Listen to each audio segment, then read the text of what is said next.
Kamikaze pilots were Japanese pilots in the Second World War who their missions were they were basically suicide missions where the pilot crashed their plane into enemy ships and planes, basically a flying bomb. And in this poem, a daughter reflects on her father's experience of turning back from one of these missions, refusing to do it, and the way he's treated afterwards, which is to be ignored. So her father embarked at sunrise with a flask of water, samurai sword, shaven head, full of powerful incantations, and enough fuel for a one-way journey. So he's got spells, a sword, a head. This is all imagery of ritual. He's preparing for suicide. We find out it's one way. He won't return.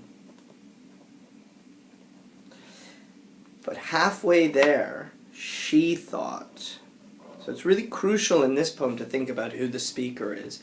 And it's actually the daughter recounting it later to her children.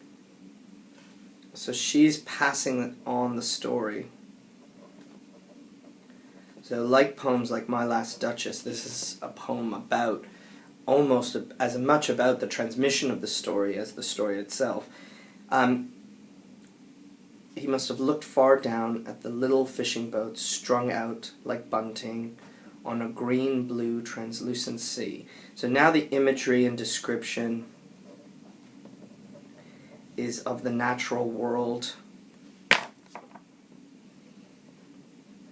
And this becomes enhanced as a way of thinking he doesn't want to do this.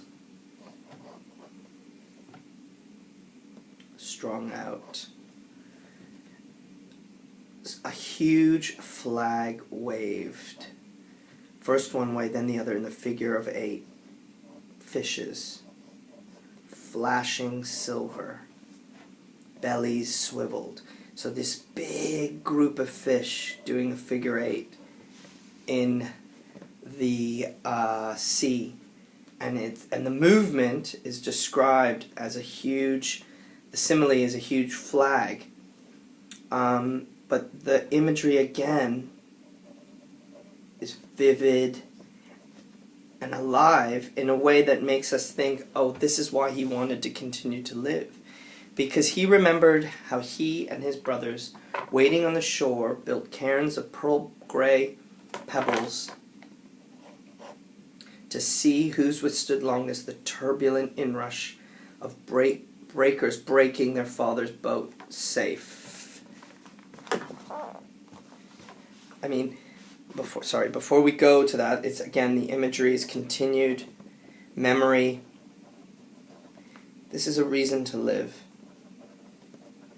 And you see this in many of the poems about war and conflict. Is like, why are we here? Why are we doing this? And this moment, the daughter's imagining the father went through. Though we don't know what the father went through because he doesn't say. Yes, grandfather's boat. Safe to the shore, salt sodden awash with cloud-marked mackerel, black crabs, feathery prawns, the loose silver of whitebait and once a tuna, the dark prince, muscular, dangerous. This gorgeous language to describe, they're fishermen, and they love fish.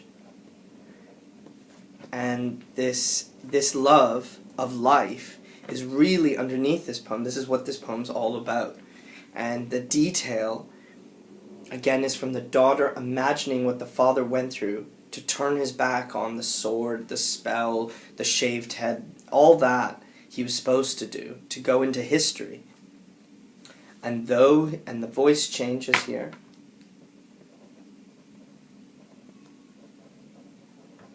And though he came back, my mother never spoke again in his presence, nor did she meet his eyes, and the neighbors too, they treated him as though he no longer existed. Only we children still chattered and laughed, so he's ignored,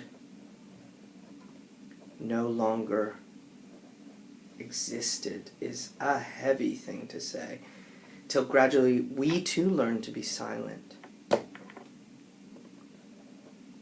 children learned silence, to treat him like a ghost, as though never returned.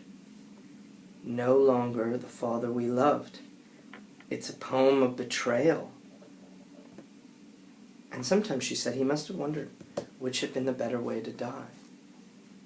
Oh, it's so sad. The daughter wonders, suicide or being ignored? Which is worse? I think it's a very sad poem that really isn't naturally about conflict and power, but when we situate it within its larger context, it really does match the themes of why are we fighting war, what are we doing, what's the purpose of it, and what's the aftermath of war as well.